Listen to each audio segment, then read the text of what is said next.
اسد نے فون نکالا، یہ دیکھیں ویڈیو چلی۔ سب خاموش۔ ثنا کا شوہر اٹھا غصے سے، یہ کیا ہے؟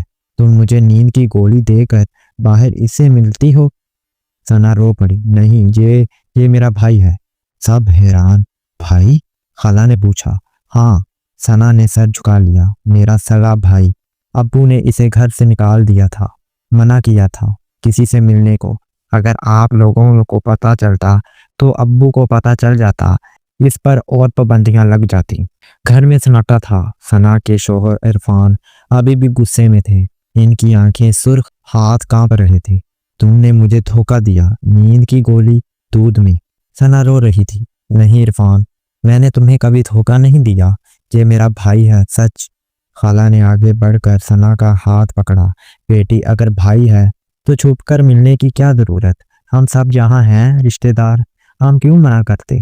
ثنا نے آنسو پونچھے۔ خالہ آپ نہیں جانتے، میرا باپ، میرا ابو بہت سخت ہیں۔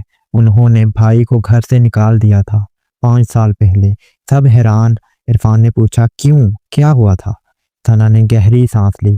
میرا بھائی، اس کا نام احمد ہے، وہ بہت ہونہار تھا، انجینئرنگ کی تیاری کر رہا تھا، لیکن وہ ایک لڑکی سے پیار کر بیٹھا، گاؤں کی لڑکی، غریب گھر کی۔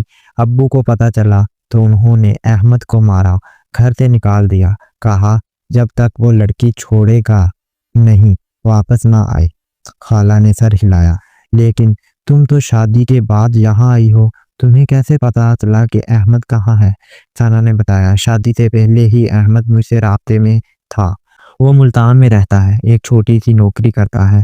جب میری شادی ہوئی تو اس نے مجھے فون کیا، کہا ثنا میں تم سے ملنا چاہتا ہوں، بس ایک بار۔ میں نے منع کیا، لیکن وہ رو پڑا، کہنے لگا میں ماں کو دیکھنا چاہتا ہوں گھر کو، لیکن ابو اجازت نہیں دیتے۔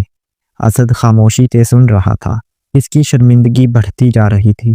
ثنا نے آگے بتایا، میں نے سوچا اگر میں اس سے مل لوں تو شاید وہ چین پا لے، لیکن اگر گھر والوں کو پتہ چلتا تو وہ ابو کو بتا دیتے، اور ابو وہ احمد کو مار ڈالتے، اس لیے میں چھپ کر ملتی تھی۔ دودھ میں نیند کی گولی صرف اس لیے کہ عرفان جاگ نہ جائیں، میں نہیں چاہتی تھی کہ کوئی شک کرے۔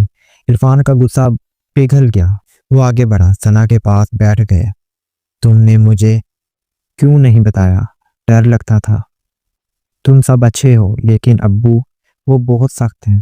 خالہ نے کہا، بیٹی اب ہم ہیں، ہم احمد کو بلا لاتے ہیں، کھل کر ملاقات کرو۔ ثنا ہچکچائی، نہیں خالہ، اگر ابو کو پتہ چلا تو۔ اسد نے پہلی بار بات کی، چاچی معاف کیجیے گا، میں نے غلط فہمی کی، میں نے سوچا تھا آپ۔ وہ شرمندہ تھا۔ ثنا نے مسکرا کر کہا، نہیں اسد، تم بچے ہو، تمہیں کیا پتہ۔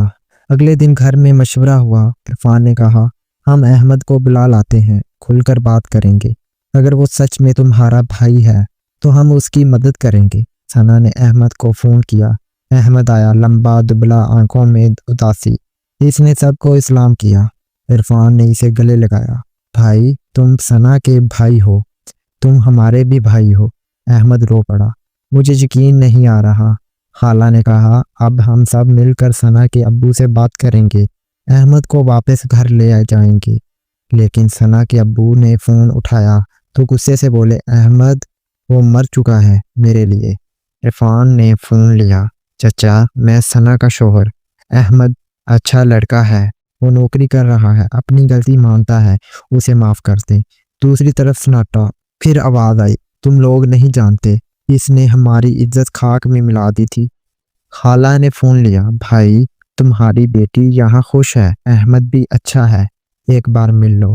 آخر کار ثنا کے ابو مان گئے۔ 1 ہفتے بعد وہ ملتان آئے۔ احمد کو دیکھا، آنکھوں میں آنسو۔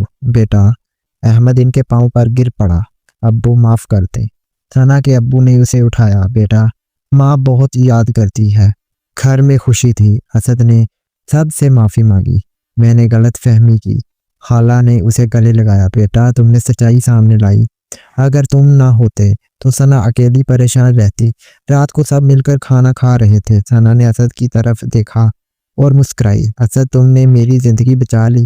اسد شرمندہ ہوا، نہیں چاچی میں تو۔ عرفان نے کہا، نہیں اسد، تم نے ہم سب کو سچائی دکھائی، غلط فہمی ہوئی لیکن سچ سامنے آیا۔ احمد نے کہا، اسد بھائی، تم نے جو ویڈیو بنائی اس نے میری زندگی بدل دی۔ اسد نے جلد بازی کی لیکن سچائی سامنے آئی۔ رشتے چھپانے سے نقصان ہوتا ہے، کھل کر بات کرنی چاہیے۔ اب نے غلط فہمی پر معافی مانگی۔